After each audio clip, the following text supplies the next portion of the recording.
Welcome, everybody, to Finding Hermes. As always, I hope you're ready to lay your cards on the table and go through the door with the God of the mind, because these are days of transition, the days of the crossroads, and the days where it seems reality itself is tricking us, and we know our mind is always tricking us, so we need to get on the good side of Mercury and all those other trickster gods. And we are very happy to be joined by Jake Loco. Jake, thank you very much for coming on the show. I don't know why I said we, like I'm important. I guess I'm used to Aeon Bide when Vance is around. Us in the archives, Miguel. I am very honored to have you on the show. Thank you very much, Miguel. I just want to say really quickly, too, I've been listening to Aeon Bite since 2018. That's the first time I ever really heard or understood what Gnosticism means. So I appreciate everything that you and Vance, the Moondog, have been doing. Really appreciate you guys. And I never thought I would be here speaking with you. So I love this opportunity. I'm really grateful for it. And I'm excited to get into today's episode. Yeah, awesome. Yeah, I think the audience might be wondering, well, gosh darn, what does this medieval poet have to do with addiction, recovery, wholeness, individuality? But I think we're going to find out that Dante's message it's perennial, it's eternal. That's why he is Italy's most famous poet. That's why his poem still, you might say, gets clicks on the internet and sells books and all that good stuff. But how did you become interested in this poem or the esoteric in general? Yeah, so funny story. For this particular poem with Dante's Inferno, I did learn about it back when I was in college, but I didn't really care about it. And it kind of seemed like one of those propaganda texts that was meant to put the fear of God into people. So I was like, I'm going to not pay much attention to this. And my teacher at that time was also, you could tell they weren't really into it. They were just supposed to do it through the curriculum. So it was kind of brushed to the side. But by trade, my day job, I'm a high school English teacher. And so I love talking about books. And I've always been into the gnosis that you can find within each text. Dante found me at school, at work. They were giving away free books. And Dante's Inferno was just sitting there, just the single book, book one of the 3 series, The Divine Comedy. And I picked it up. I was like, oh, I remember sleeping through class when we learned about this. I'm older, wiser, a little more experienced. And now that I've read through it again in its completion with some nice footnotes, I was able to show what the dark night of the soul or what the spiritual awakening could look like in this Christian context. So it's very interesting. That's how I found it. And just, of course, as an English teacher, I love chatting about books, like I said. So I'm excited for you and I to dive into it and to see what we can pull out of the Inferno and give to the listeners for their own personal journey.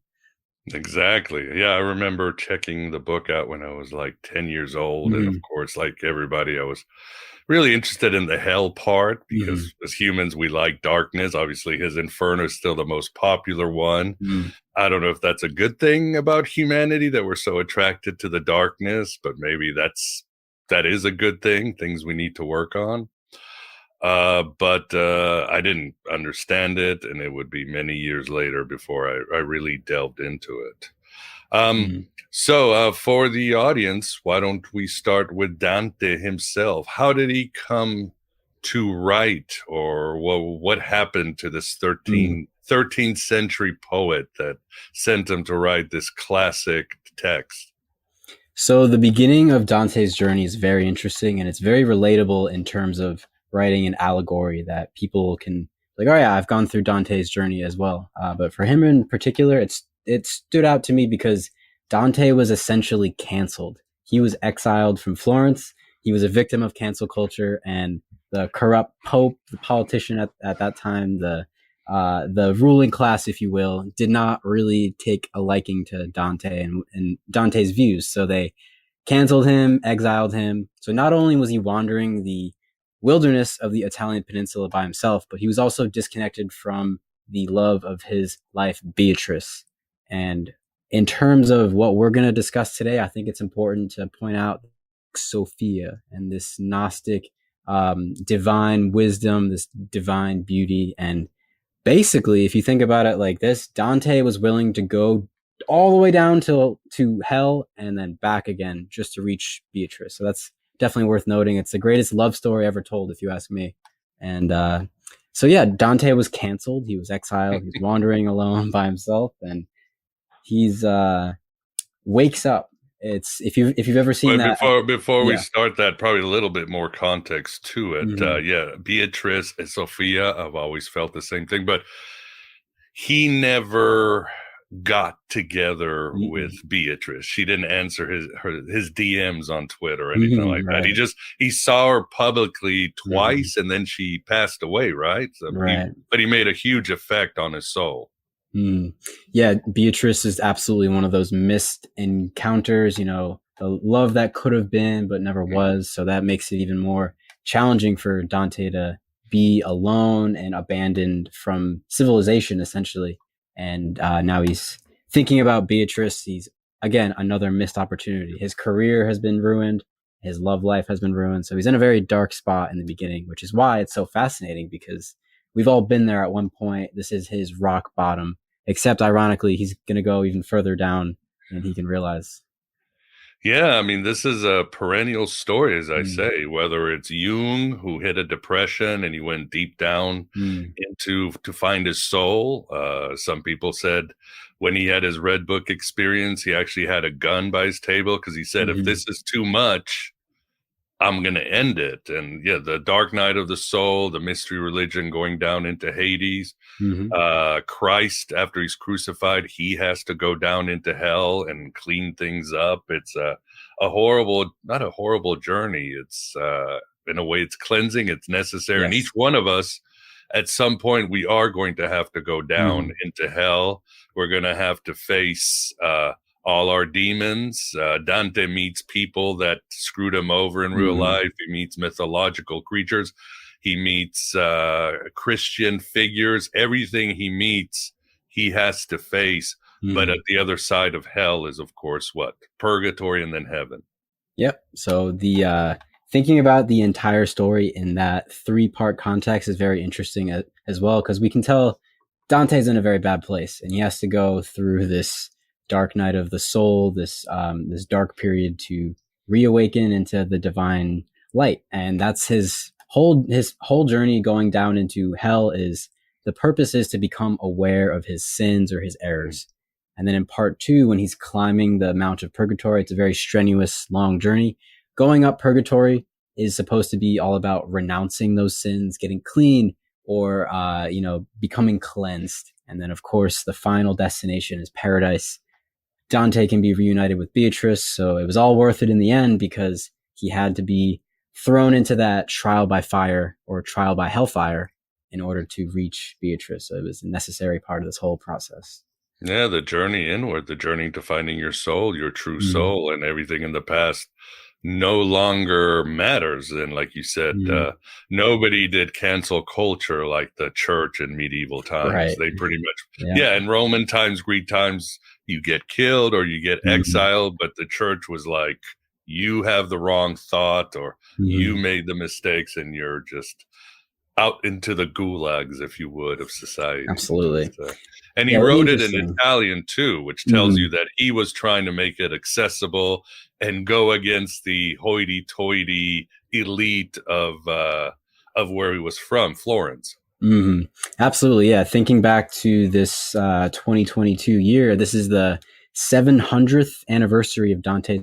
The fact that this book this poem was written in Italian as opposed to Latin, absolutely making this story accessible was a great act of rebellion in a way. And just to finish your other point too, that you brought up, the cancel culture in the church. I mean, yeah, you could think back to Socrates or Christ himself and these figures who were canceled. And I think, just the fact that cancel culture has become a popular phrase in these 2020s is really interesting to note. And so that's kind of where how Dante arrives at this dark place. And it's as if he wakes up from a long bender and he realizes, okay, I'm by myself in the forest. I got nothing. I got nobody.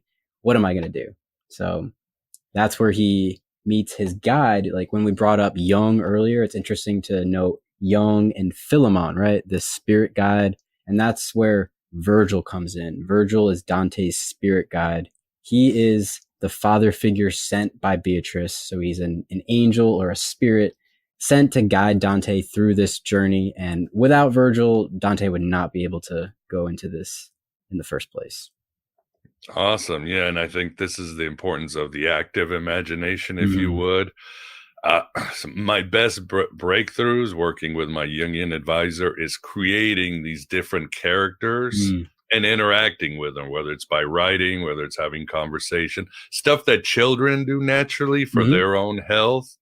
And I've created this whole slew of characters with names, and we have conversations, and it's very healing. And like you said, Jung did it with Philemon, and later on you find out it's really Simon Magus, the arch heretic and enemy of the church.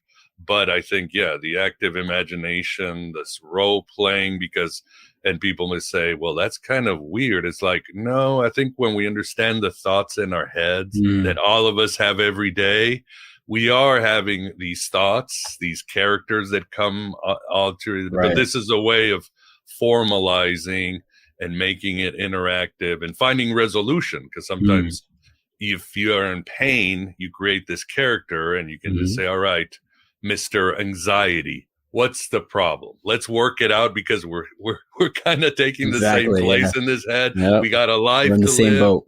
Yeah, tell me where this trauma is coming. Tell me what I'm afraid of, and the ego, will work it out with you slowly. Of course, with it's always better with a professional spiritual teacher, a priest, or a Jungian. So. Yeah, absolutely. And it's interesting to point out that these archetypes that Dante encounters, or the mythological creatures like Medusa and the Minotaur, and, they all have their place within Dante's psyche or his spiritual experience to represent these obstacles and these hurdles that he must overcome while he's becoming aware of his errors in this first part, and then later to be able to renounce them and be cleansed and reach paradise. It's a process of confronting each of these figures, but also conversing with them. So that's what's cool about Virgil, is that Virgil encourages Dante to stop and speak and have a conversation with these lost souls, these spirits who are sunken into the underworld, so that Dante can learn something from him. And it's the whole process is an educational experience that Dante, if he were to run through hell as fast as humanly possible, he would not have had the same experience. So it's the fact that he's stopping to have a conversation with each of these people, these lost souls, is really what gives him that trial by fire that he really needs in the end.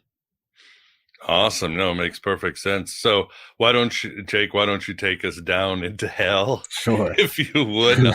Yeah, I'm sure you thought as a child, you're like, that's going to be my dream. I'm going to take people on a guide down to hell. But tell us, Virgil comes, Beatrice, aka Wisdom, sends this avatar of him, Virgil, who in real life Dante really loved. That's one thing people laugh about is Roman and Italian characters kind of get the best part, but like Greek characters don't, because as an Italian, he wasn't a fan of the Greeks. The Romans thought that they came from Troy and all this other stuff. But anyway, so then Virgil takes him down to 9 hells. Why don't you take us on a tour guide and what means, or what it means to you? Absolutely. And, just to state my intention, my goals, like I have nothing to sell here. I'm really hoping to encourage people to pick up this book for themselves and figure out, what does hell look like for you? But more importantly, what does paradise look like for you? Because that's what we should keep in mind as we discuss this. Because I was apprehensive to begin reading this book because I didn't want to depress myself. The world was already crazy and I didn't want to drag myself down. But this book has actually propped me up in a way and helped me look up towards paradise and consider how to get there and what kind of challenges need to be overcome. So although people might be expecting me to go in order, I want to switch things up a bit and let people know that the top 3 layers of hell, there's 9 total realms, 9 circles. The top 3, I believe, are the most important because they're the lesser sins and they're more common to the common average person. Down at the way bottom, you'll find Satan or Lucifer, or you'll find Judas. So those are characters who are caught in cycles of betrayal or violence. And I'd like to think optimistically, not many people are actually these characters down there who are treacherous, who are betraying their family and their friends and all that. So it's important to note, but it just going from the bottom up, we have Lucifer and Judas. A really cool note to pick up on was the fact that the bottom of hell, the deepest depths of this inferno, is covered in ice. You would think it would be fire, but it's a frozen landscape, and Lucifer and Judas are stuck. Like they literally can't move at all. They're stuck in the ice as if they were cemented there. And there's plenty of great as above, so below circumstances here where their behavior in the mortal realm and the earthly realm will mimic their punishment down below. So these 2 are stuck in a very unforgiving, freezing climate, and they so we have these lower layers all about falsification, betrayal. Basically, the bottom section of hell deals with the fact that the best way to hurt someone or to harm other people is either to lie to them and betray them, or to actually use physical violence against them. And selfishness, more consumption, overconsumption. It's the sex, drugs, and rock and roll that I think we can all relate to.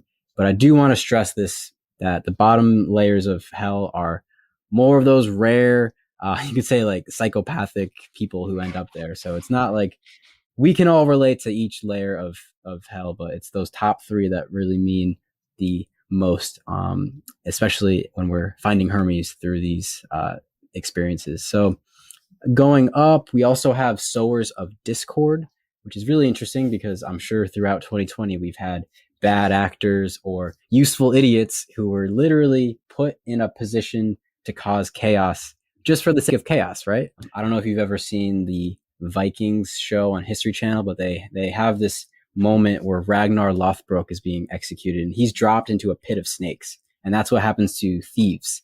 I'm not saying Ragnar was a thief. I mean, you could think of him like that. He stole the land of the Saxons from them, but still, it's there's very interesting reptilian imagery there. And not only do the thieves rest in a pit of snakes, well, they're not resting, but they're dropped down there. They're entombed by these slithering snakes. And then they also become a reptile themselves. They transform, they transfigure. Again, as above, so below. That's that cold reptilian thieving side of humanity that could be unleashed given the right circumstances. And just to put a pause, or either that, or maybe Dante was a precursor to David Icke and Alex Jones, the lizard people. The first lizard people. They are down there, those reptilian overlords. But yeah, I mean, as we go through these different circles, it's good to point out that one of the common themes that both Dante and Virgil will speak on is the fact that whether you refer to it as sin or error or human flaws, they all have one thing in common, and that's they threaten human reason.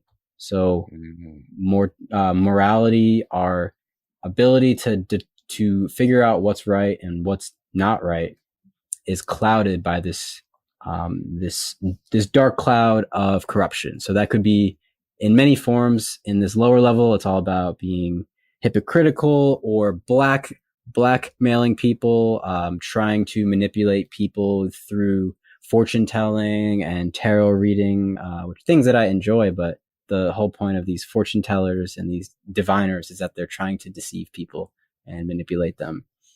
And they walk around with their heads back, right? Yeah, they're always looking back. That's their punishment. Very interesting. Yep, they were trying to look forward their whole lives. They were trying to help other people see what the future may have been, or they themselves were obsessed with what came next. And yeah, it's ironic. Now they're face backwards forever. They can never see what's ahead of them. and they were blinded by this abuse of power through magic. Now, there's another thing I want to ask you, Miguel. It's really interesting because you brought up Simon Magus earlier, and there's a circle of hell reserved for the Simony. Yes. Yeah, that's I can explain because I'm actually doing a presentation on Simon Magus soon. But in Acts of the Apostles, which is Simon is over there casting spells and all that, and the apostles have no problem in doing magic spells and all this weird stuff. But in the fact they baptize them, and then Simon is hanging out with the apostles or having a good time in Samaria, and Simon sees Peter laying his hands on people's heads, and the Holy Spirit comes down, and Simon's like, "Whoa, can I Venmo you or PayPal you some money for some of that Holy Spirit? Send some Bitcoin." So Peter then chews his ass out and says, "You cannot buy this shit. This is only for us."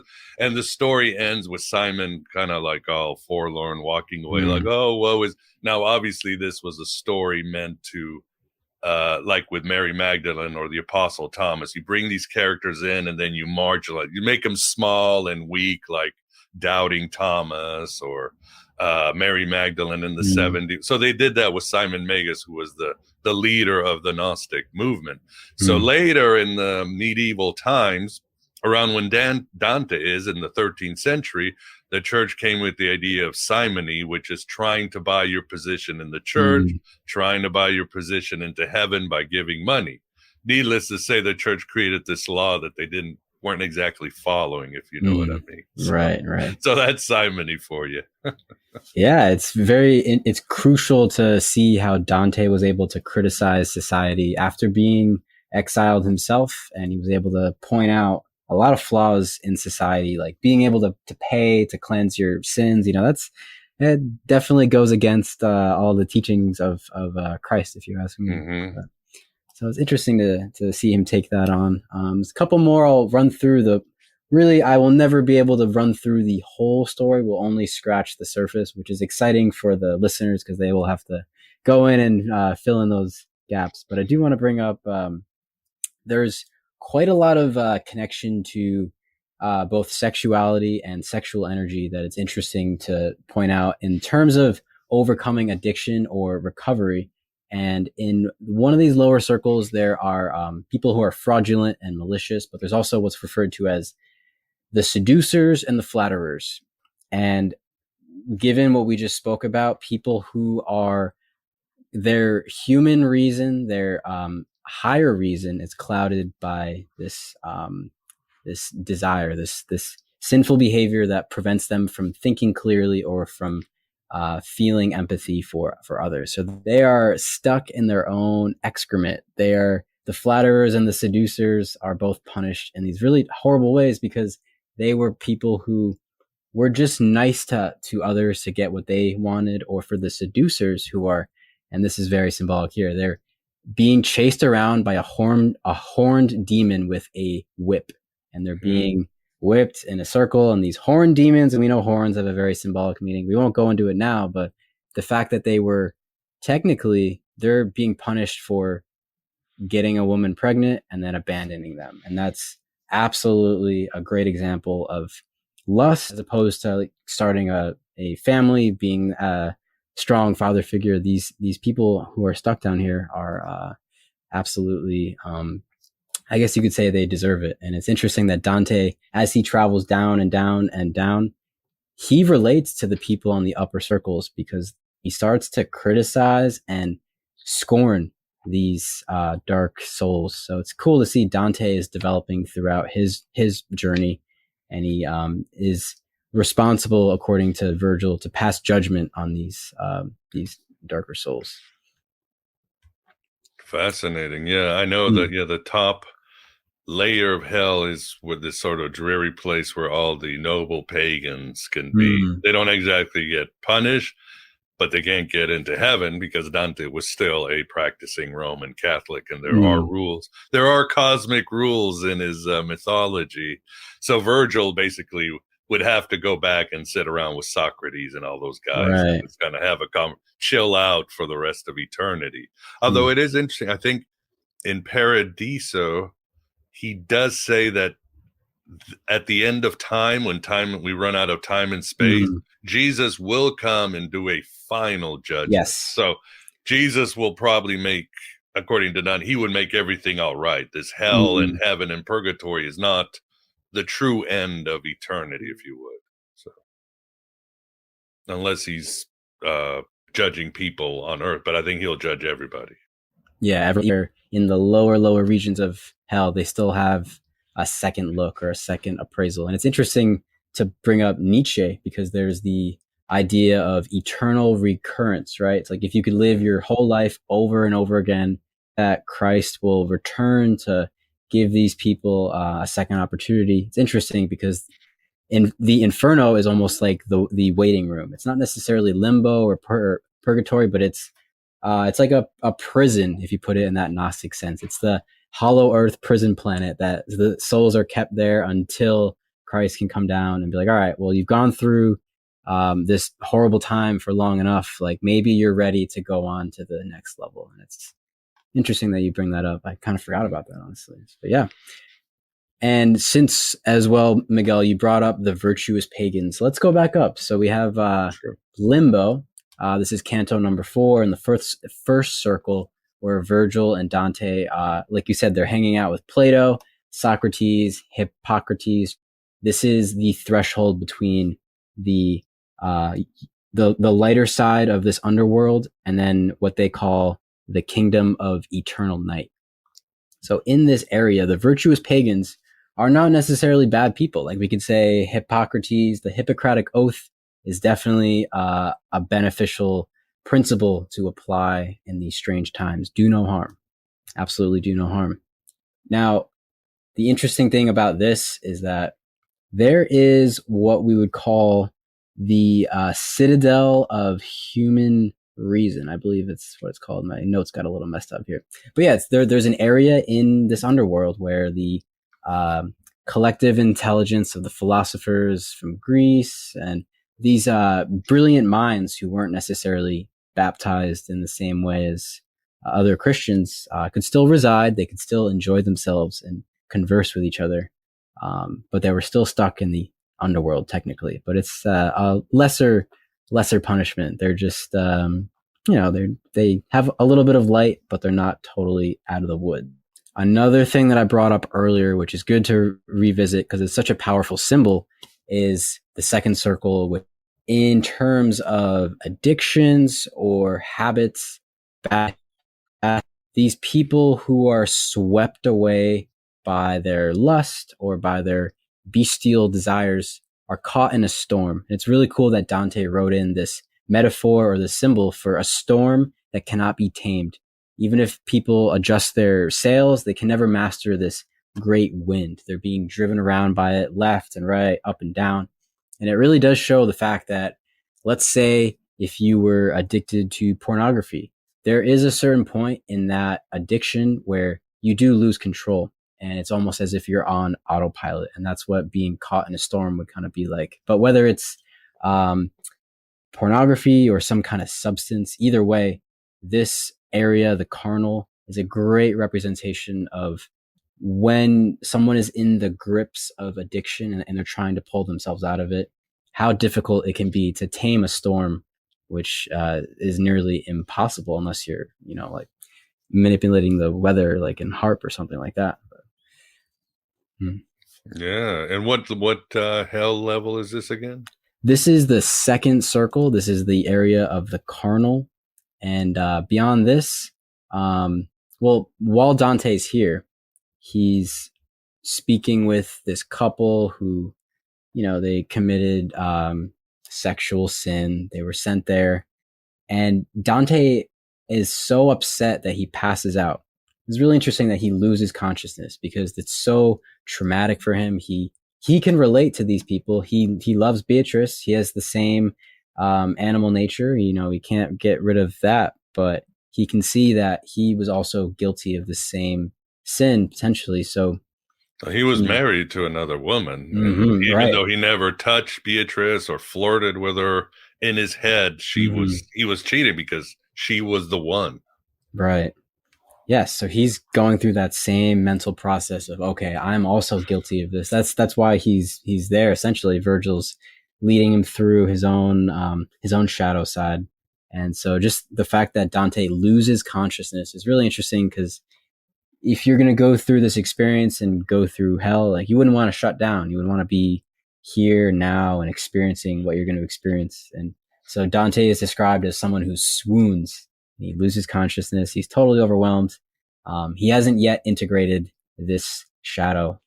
And later on, after we go through the second circle, there's a really interesting area for the gluttons and the hoarders and the wasters. This would be the third and the fourth circles. And Virgil has a really interesting line here. So we have a lot of, you could say, hoarders. Hoarders who are trying to gather as much material as possible, whether that's like toilet paper in 2020 or any oil, whatever it might be. They are never satisfied, even if they have a ton, like a whole pallet of toilet paper. They're still not satisfied, and that reminds me of, I'm sure you're familiar with this, Miguel, the abundance mindset versus the scarcity mindset. Mm-hmm. Yeah. Oh, yeah. So yeah, so Virgil comments on the fact that these people who are hoarding, they're trying to gather as much as humanly possible. He says that all the gold in the entire world could not offer one moment of relief to their exhaustion. And it's interesting that he uses that word exhaustion too, because having all these things, like building a giant wall, it's still not giving them any relief, and they're exhausted. They're weighed down by all their things. Just like when Tyler Durden would say, the things that you own end up owning you, right? Exactly. Very Gnostic. Yeah, and you're right. Don't, as I've learned late in my life, don't pray for money or having this bill pay. Just abundance. Go into the energy. Yes, the universe or God will provide what you need when you need it. So, absolutely, no need to hoard that toilet paper or really care if there's empty shelves at the store. There's plenty out there. There is plenty. So, yeah, I mean, even as we do this interview, people are talking about scarcity, but what, they just killed like 80 million birds because of some bird flu. So there's plenty of food out there. There's plenty to go around. Yeah. Yeah. That's an excellent point. And it's an excellent comparison too, because there is almost like an unshakable anxiety that comes with the scarcity mindset. And that's what Dante is able to overcome just by witnessing what these people are going through.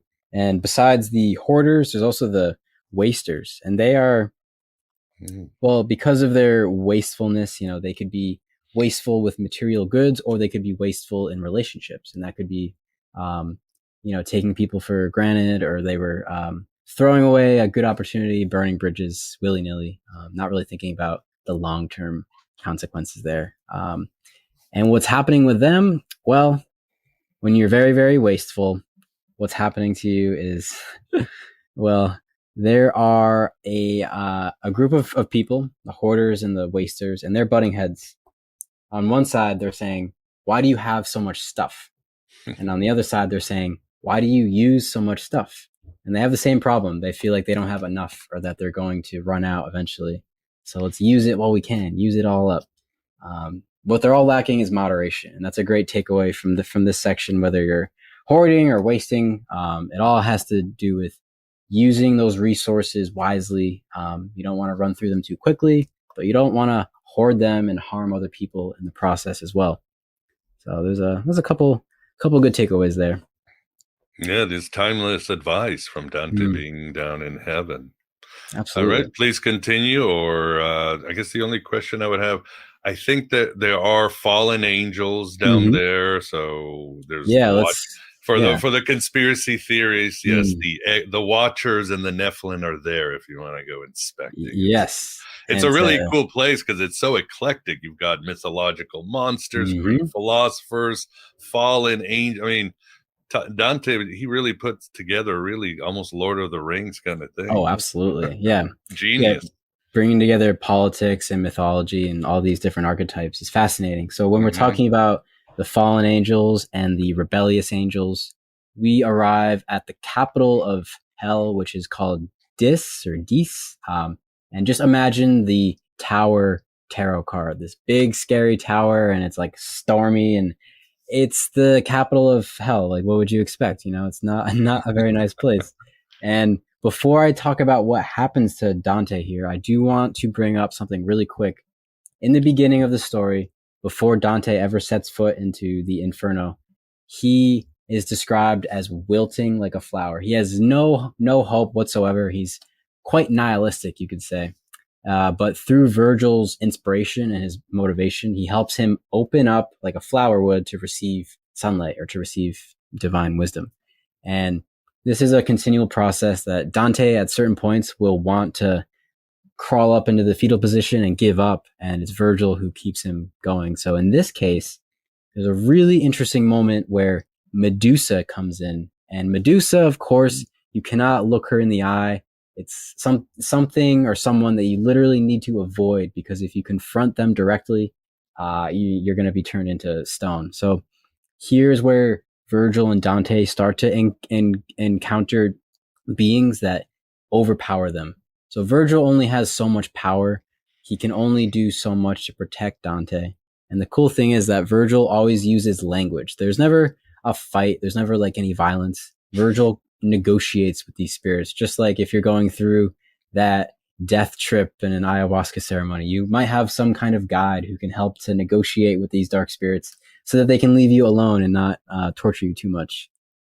So yeah, Blizzard should create sort of a Dante action game where you get to fight these bosses. I guess Doom, the game, is kind of like that. And yeah, it reminds me too, also, Virgil and Dante kind of remind me of Frodo and Sam when they're down there in Sauron's domain, right? Helping each other. And yeah, you mentioned he's lost hope, but in hell, there's that famous saying, isn't there? Abandon ye hope, all who enter. Exactly. What did you think? Because that's a very famous line. So like when you first heard that, abandon all hope, ye who enter. If we're thinking in terms of like a spiritual awakening or getting sober, anything like that, what did you make of that first message that Dante sees?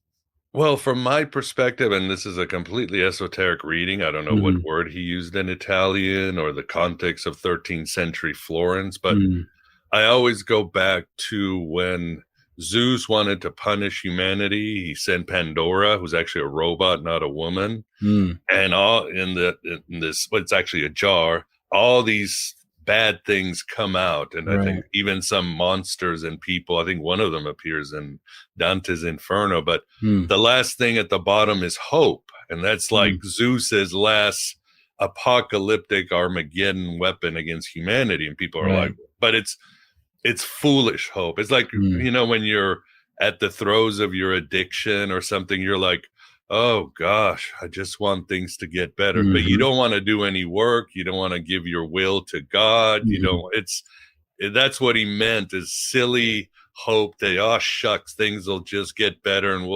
2020 will get better if we just do what we're told. So I think if you go to hell, I think, the last thing you want is hope. You got to have faith, gnosis, determination, open-mindedness, and listen to your spirit guide. Amen to that. Yeah, absolutely. Like having hope would give this experience a start, this journey. You cannot turn around and change your perspective. You have to see it through all the way to the end. You can't decide recovery or day 30. The fact is that it will involve a daily struggle, all that you put in paradise that we could imagine. So in this, Virgil can really do except ask him to go and hide. And so Dante's safe over in the corner, hiding behind some rocks. Meanwhile, Virgil is incapable of defeating Medusa. It's just not possible. That's like David and Goliath, right?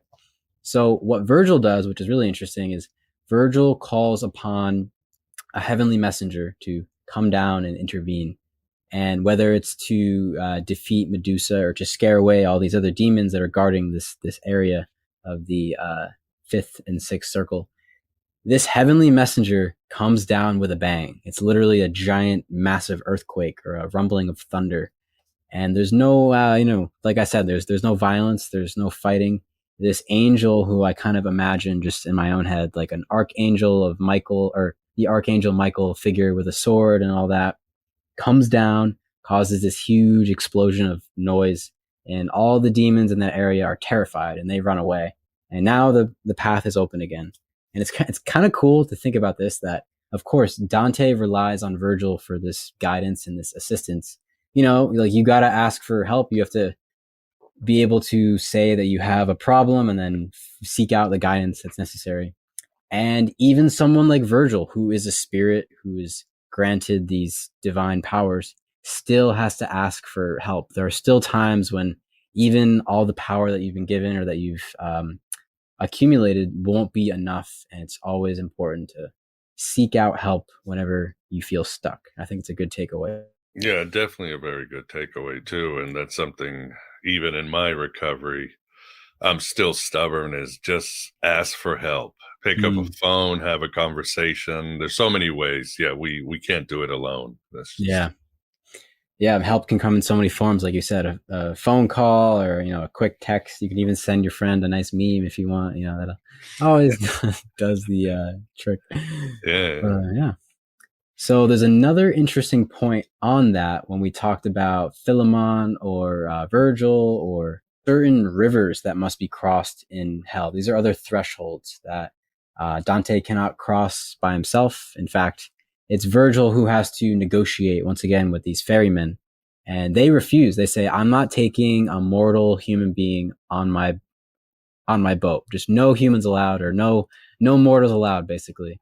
And again, it's really cool, the fact that Virgil is a poet, Dante is a poet as well. These two poets are using language to negotiate with darkness.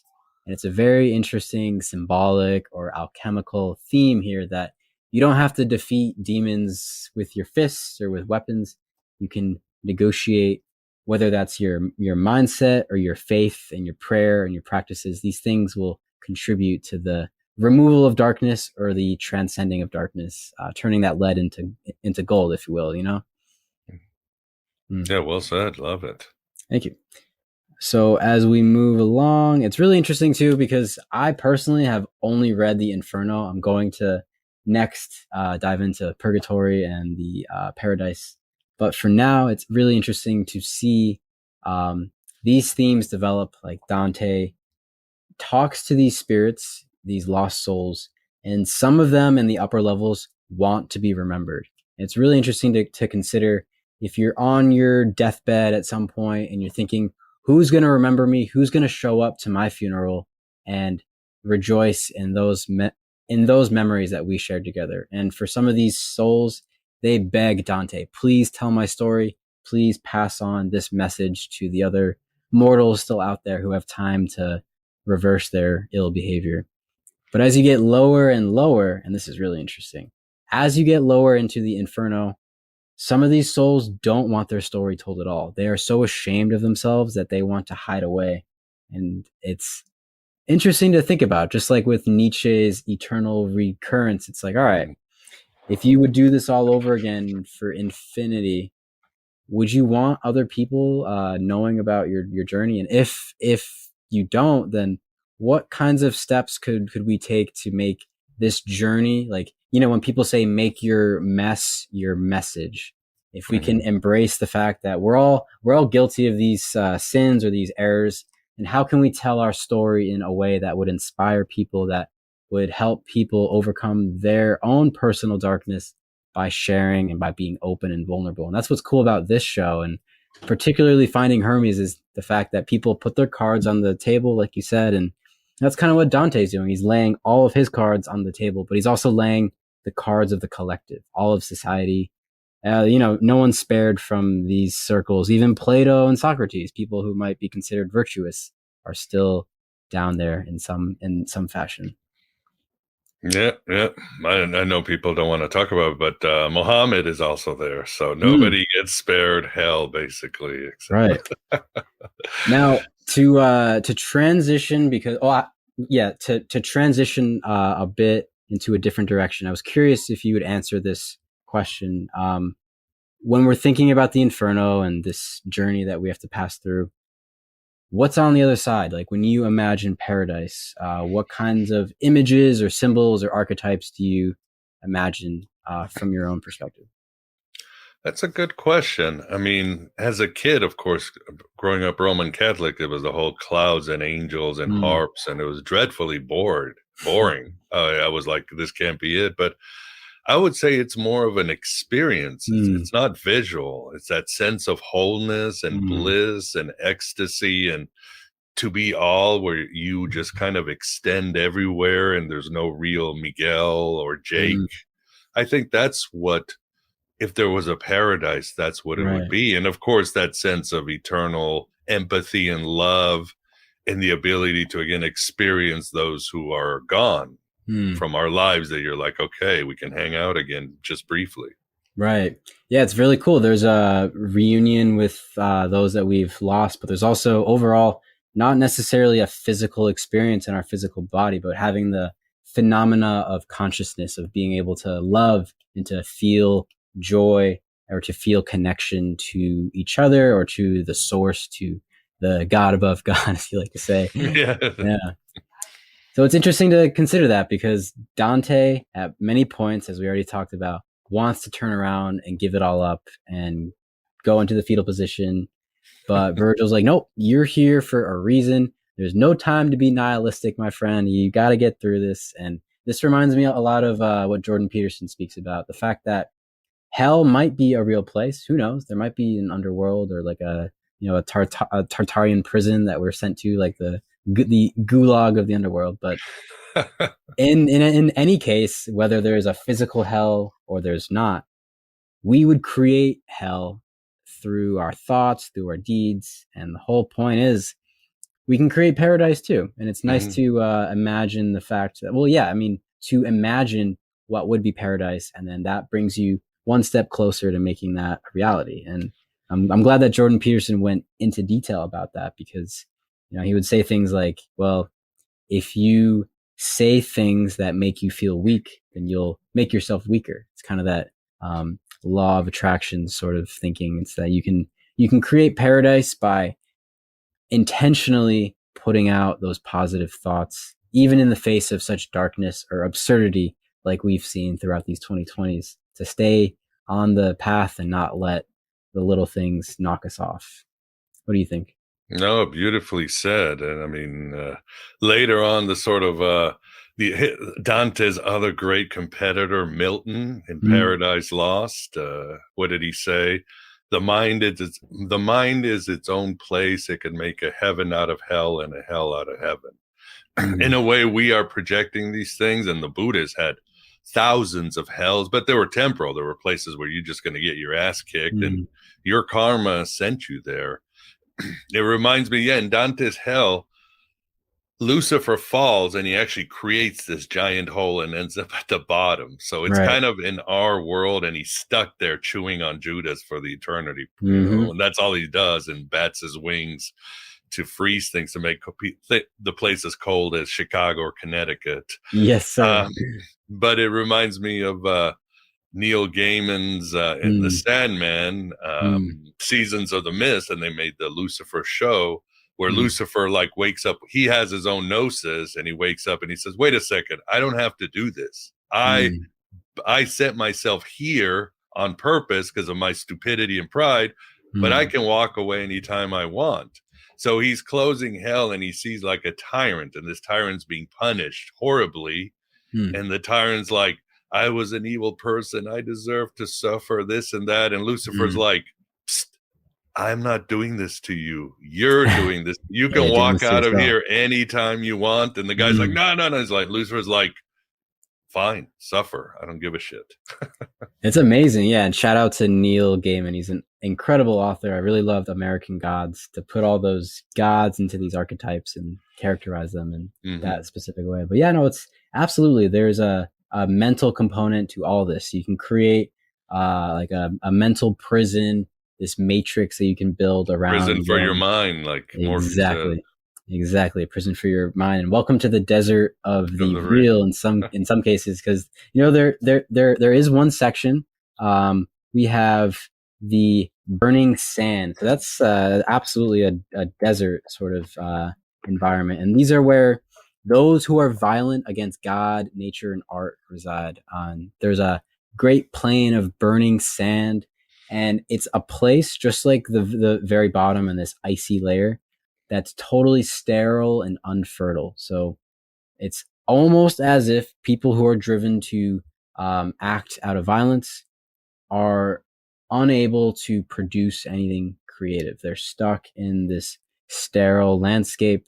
And it's a good lesson to think about, because when Dante encounters these souls, whether they're blasphemers or they're violence, they're practicing violence, Virgil recommends that Dante, quote, walk in reverence, meditating good and evil without descending down to join them.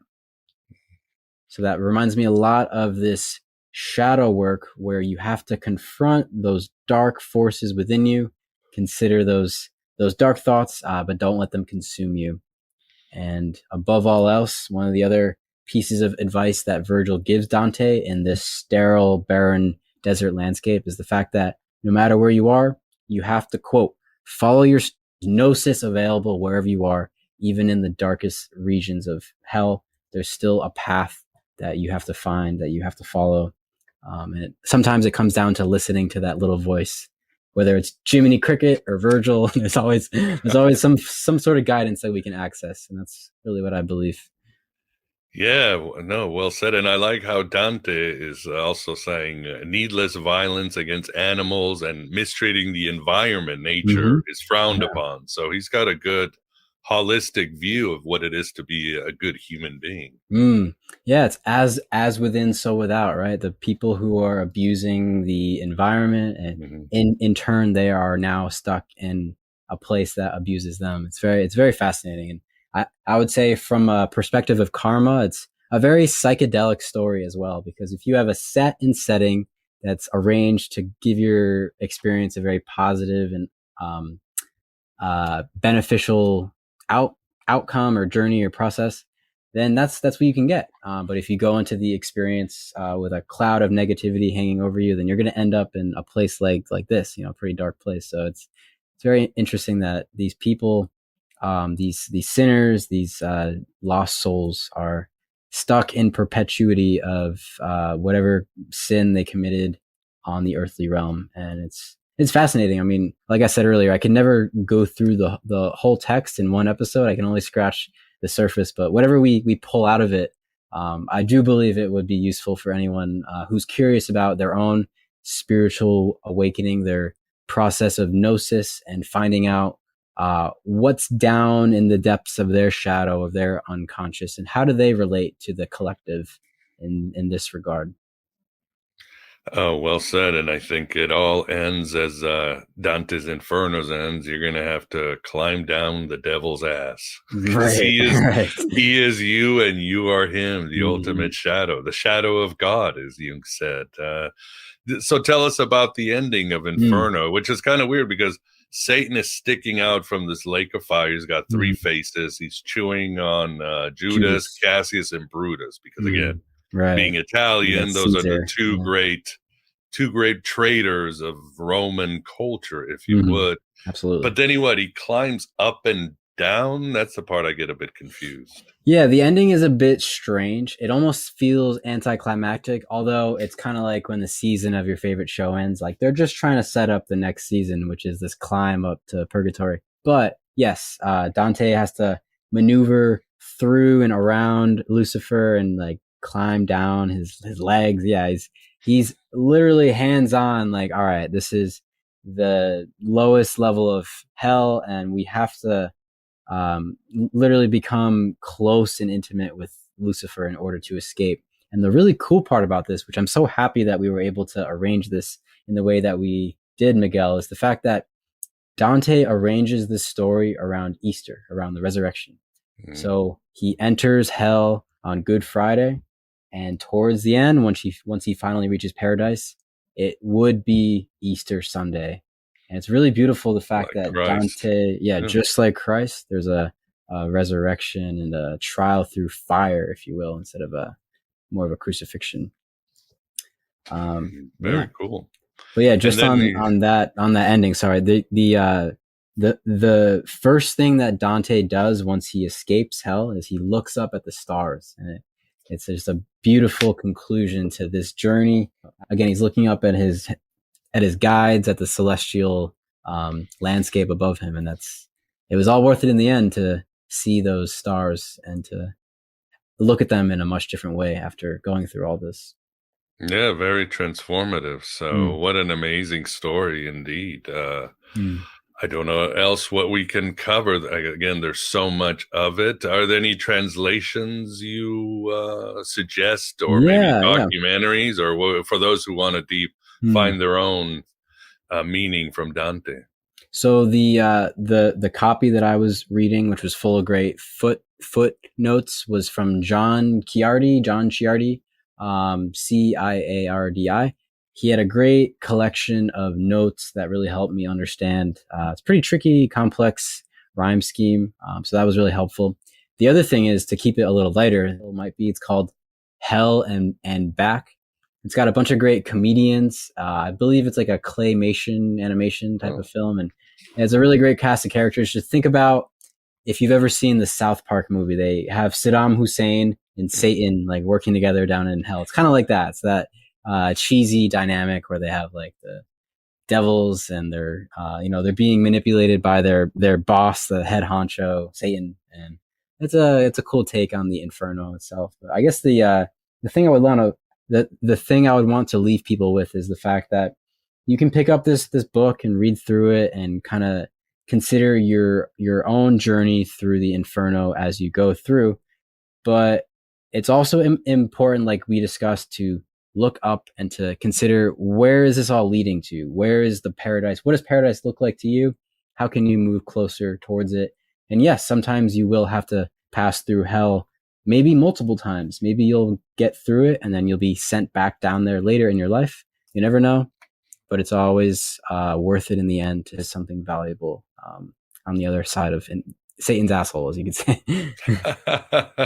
Or as Churchill said, when you're going through hell, just keep going. There will be paradise. Yes, you'll get through the other side. Mm-hmm.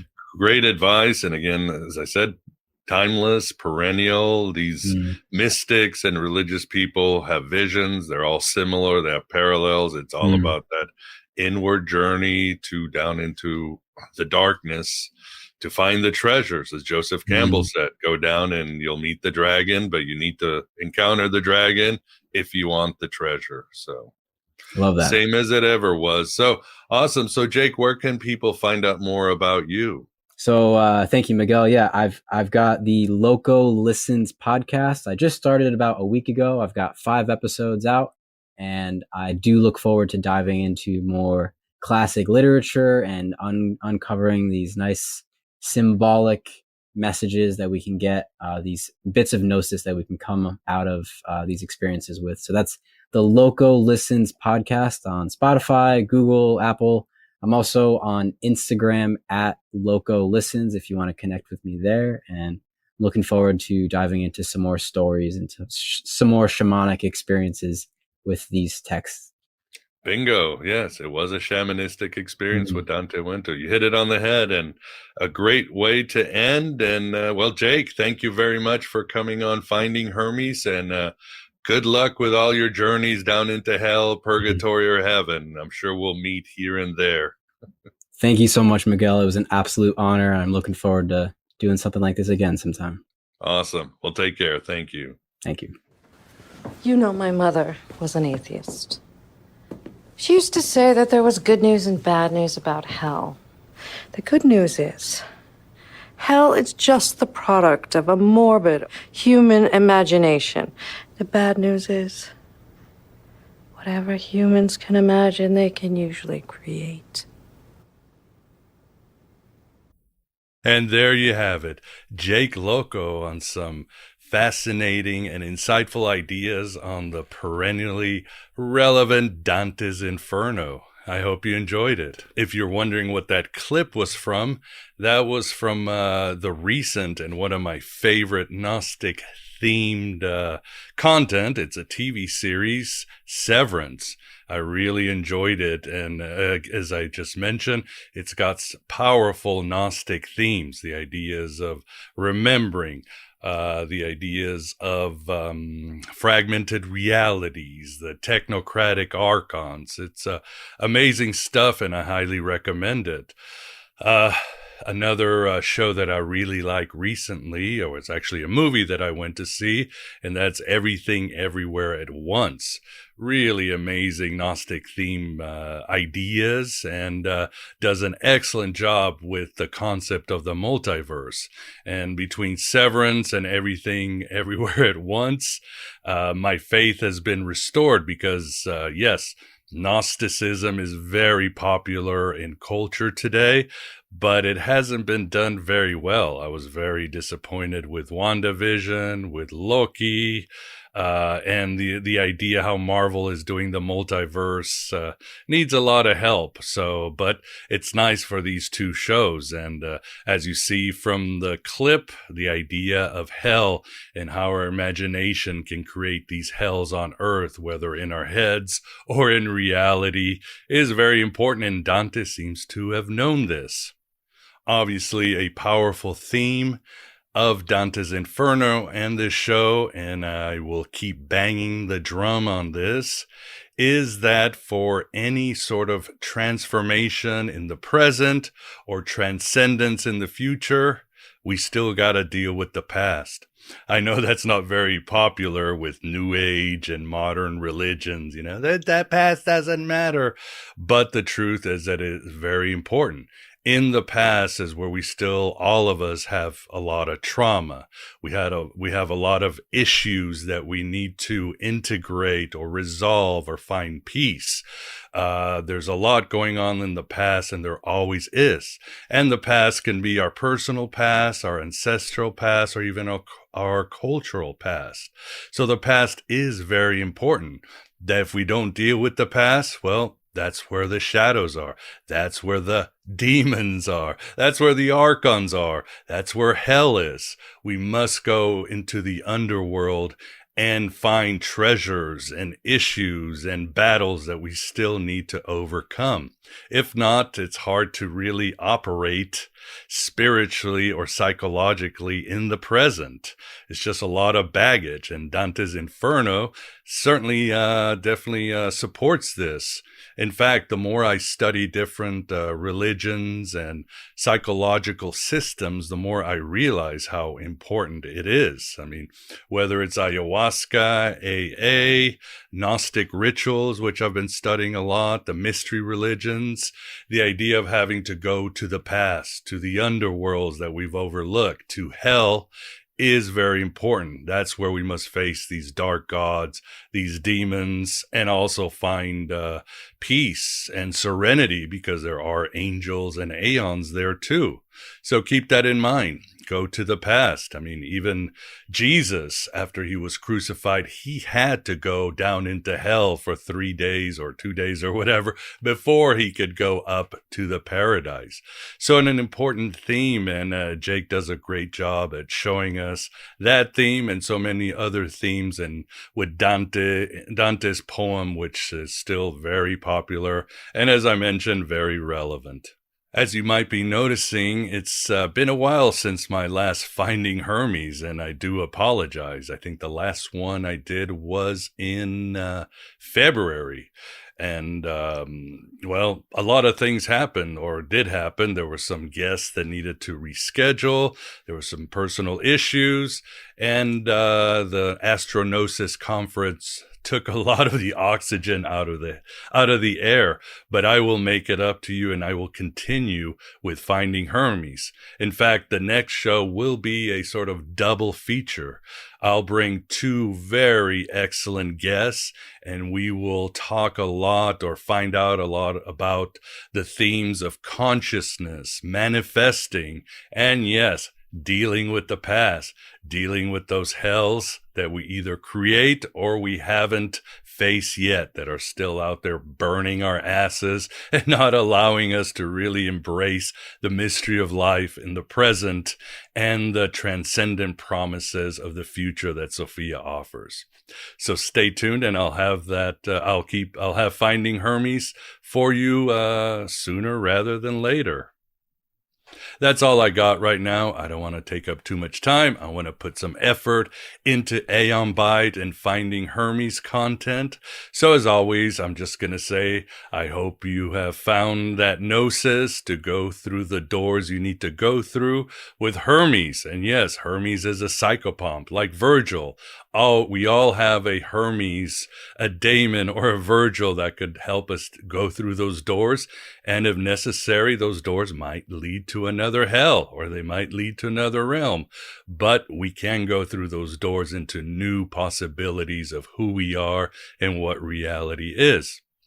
I also hope that you can lay your cards down on the table, and as Mary Magdalene says in Dialogue of the Savior, and Joseph Campbell also said, to become transparent to the transcendent, without the weight of the past and without those hells we create in our minds.